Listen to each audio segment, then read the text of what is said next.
Dong basher na si BFF. Hayaan niyo po, Tito Benny. Oo, hayaan niyo po mga ganyan tao.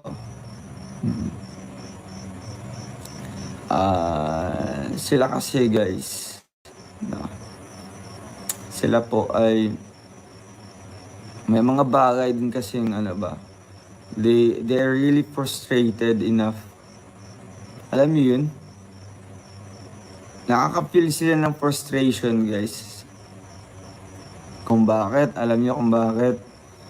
Kasi po, ang akala po nila na they are trying to control us. No?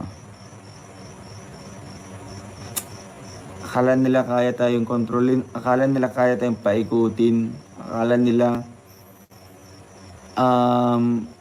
kung anong kagustuhan nila, yun din yung kagustuhan ko din. No. Diba?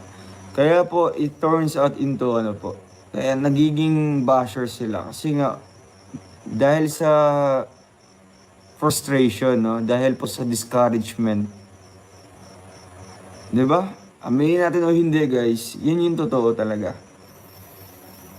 So somehow, yung iba na solid talaga sa atin, ngayon nagiging ano na, parang nag-o-oppose na sa atin, naging basher na po.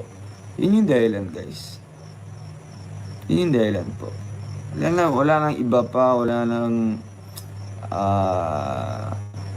nakikitang pinaka ano talaga. Yung pinaka, dito, pinaka reason talaga ba?